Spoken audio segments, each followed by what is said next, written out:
स्वागत है दोस्तों आप सभी का फिर से एक नई वीडियो में। दोस्तों आज की इस वीडियो में हम लोग क्लास 11 का इंग्लिश स्कोर का वीकली टेस्ट का दोस्तों क्वेश्चंस पेपर आज की इस वीडियो में सॉल्व करने वाले हैं। ठीक है, इसलिए दोस्तों आप वीडियो को अंत तक देखिए। सारा दोस्तों साथ इस वीडियो को जरूर से जरूर शेयर कीजिएगा। ठीक है, जितना सारा दोस्तों को जरूर शेयर कीजिएगा।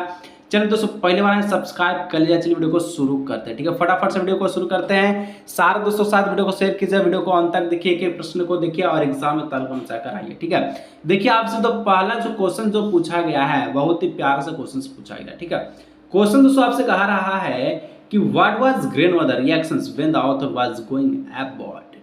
जब लेखिका विदेश जा रही थी तो दादी जी की क्या प्रतिक्रिया थी, उनका क्या रिएक्शन था जब आपका ऑथर है वो विदेश जा रही थी, तब उनका जो दादी जी है उसका रिएक्शन जो है किस प्रकार का था। ठीक है, किस प्रकार का रिएक्शन उनका कैप्चर हुआ था। ठीक है, तो दोस्तों पहला का जो करेक्ट आंसर हो जाएगा ऑप्शन नंबर सी हो जाएगा, नॉट इवन सेंटिमेंटल, जिसको हम लोग कहते हैं, क्या कहते हैं याद रखिएगा, भावुक भी नहीं, यानी कि जरा सा भावुक नहीं थे।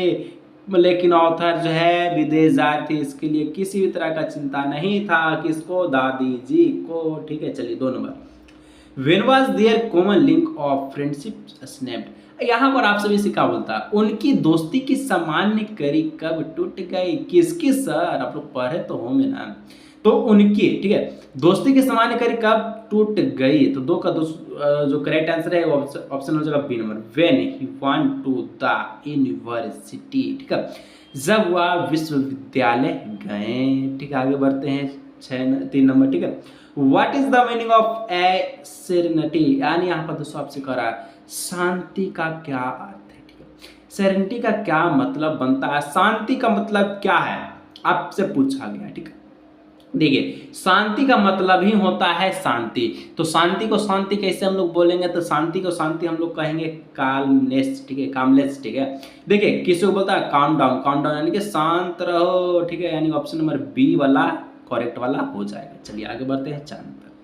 4 नंबर दोस्तों क्वेश्चंस जो है आप सभी से कहा जा रहा है, how does the grandfather look in the portrait. यहाँ पर कह रहा है चित्र में दादाजी कैसे दिखते हैं। ठीक है, चित्र में जो दादाजी है वो कैसे दिख रहे थे। ठीक है, जो कार्डबोर्ड वाला आपका चित्र था। ठीक है, पोर्ट्रेट में आपको पता होगा। ठीक है, तो देखिए जो 4 है, जो 4 का जो करेक्ट आंसर है ना, ये ऑप्शन नंबर हो जाएगा ए, लुक्ड 100 ईयर्स ओल्ड। ऐसा लग रहा था कि जैसे उनका 100 साल हो गया, यानी कि 100 साल पुराना लग रहा था, पुराना। ठीक है, 100 साल पुराना लग रहा था। चलिए आगे बढ़ते हैं 5 number, what is the poet of the poem a photograph, यानी कि फोटोग्राफ के पोएट कौन है, कवि कौन है। जो फोटोग्राफ है, ये जो कविता है, इसके कवि कौन है, तो आपको पता होगा शार्लेट टॉलसन, शार्लेट टॉलसन, शार्लेट टॉलसन। ठीक है, ऑप्शन नंबर बी शार्लेट टॉलसन। चलिए आगे बढ़ते हैं 6 नंबर।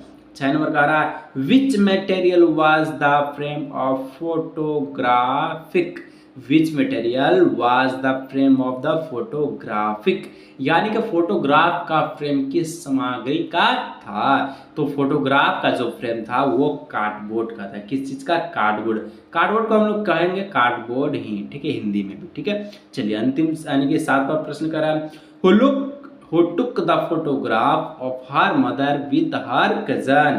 दोस्तों पूछ रहा है या फिर कहा जा रहा है कि आपका क्या बोला, who took the photograph of her mother with her cousin, उसकी माँ की और उसके चचेरे भाई के साथ तस्वीर किसने खींची।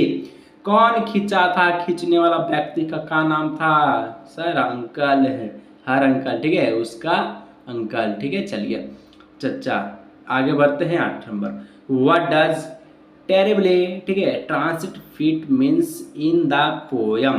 दोस्तों यहाँ पर कहा रहा है आप सभी से कि कविता में बेहद क्षणभंगुर पैर का अर्थ क्या है। ठीक है, तो देखिए 8 का जो करेक्ट आंसर है हो जाएगा टेम्पोररी सिचुएशन, टेम्पोररी सिचुएशन यानी कि अस्थायी स्थिति। चलिए आगे बढ़ते हैं 9 नंबर, कह रहा है which of this must be avoid in business letter, यानी कि व्यवसायिक पत्र में इनमें से किसने बचना चाहिए, यानी कि व्यवसायिक पत्र में क्या होना चाहिए। तो व्यावसायिक पत्र में, बिजनेस लेटर में एब्रिविएशन का होना आवश्यक है, ठीक है।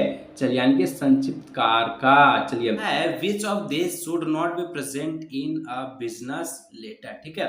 तो यहाँ पर दोस्तों आपसे कह रहे हैं इनमें से क्या एक व्यवसायिक पत्र में मौजूद नहीं होना चाहिए, ठीक है। तो दोस्तों 10 का हो जाएगा the name of a firm और बिजनेस मैन, ठीक है, यानी कि फर्म या व्यवसायिक का नाम नहीं होना चाहिए। तो 10 का ये हो जाएगा। तो दोस्तों देखिए, ऑब्जेक्टिव कुछ इस प्रकार का क्वेश्चंस आपके एग्जाम में पूछे जाएगा, ठीक है। अगर सब्जेक्टिव का वीडियो चाहते हैं तो नीचे कमेंट कर दीजिएगा। मिलते हैं हम लोग किसी और भी